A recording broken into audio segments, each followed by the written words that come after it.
something positive from every experience, and despite the tyranny, the profound tyranny over the last 2.5, nearly 3 years now, we found our tribe and we know where we're heading.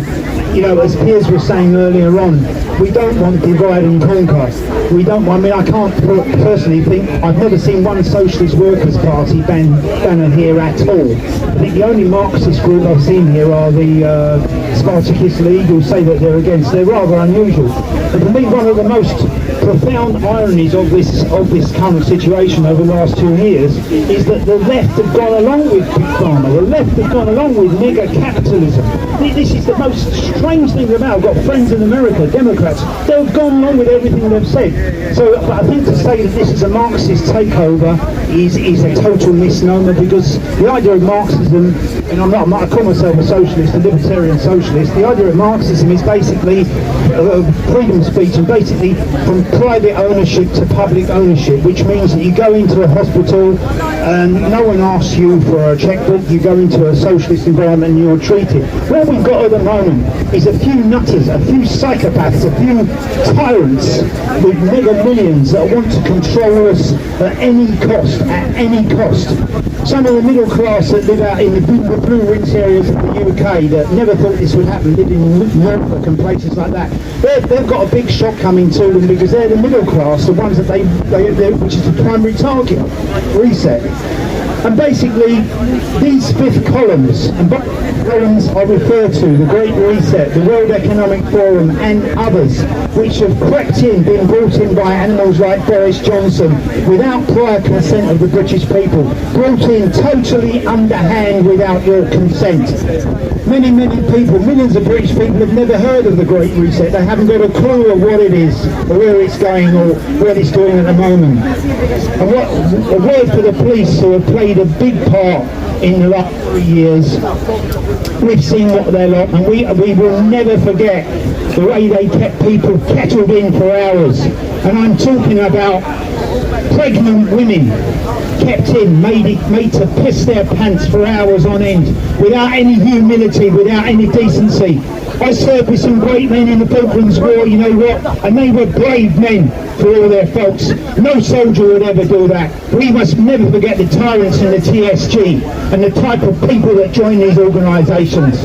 They had predisposing personalities in the first place to want to join it, and we must never forget their brutality towards us. Never. But you know what, when I say we take something positive from every experience, basically we know what the police are capable of. We now know that, as George Orwell said, they will do whatever, and I'll say that again, the police will do whatever the state requires them. If they were told to bear arms, they would bear arms. That's the type of person that we've got joining the so-called police these days. People like Wayne Cousin, who now sits in a 9-foot by 12-foot cell in Belmarsh prison. He's a plea, can you believe that? It was the way he killed that poor girl. He arrested her under coronavirus legislation, which had never been brought in the first place. Sarah would have been alive today. He strangled her, but before he strangled her, he handcuffed her so she couldn't even fight back.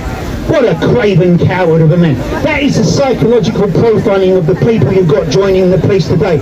And when we talk about political policing, we must remember Rotherham and Telford and these other places would not have happened had the police not been politicised.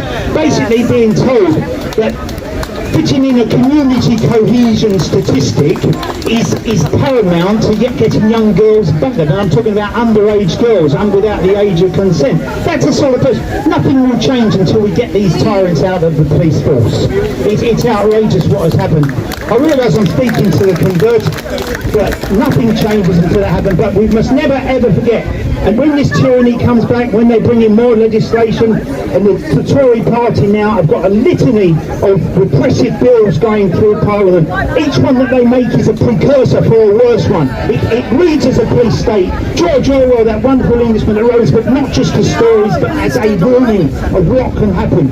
We must never forget, the police aren't your friend, the state aren't your friend. Thank you, my friends. Every one of you is a brave hero, and I include people like Nat Letizier, the other night who's come out, who's given out a mega million paying job because his conscience got the better of him. Thank you, Matt, and thank Brave Warriors, peers. Every conviction, every fine should be expunged.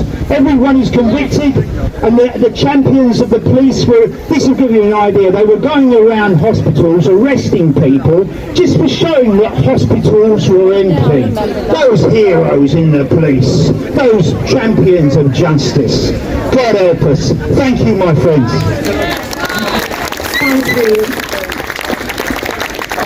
It's getting cold, and I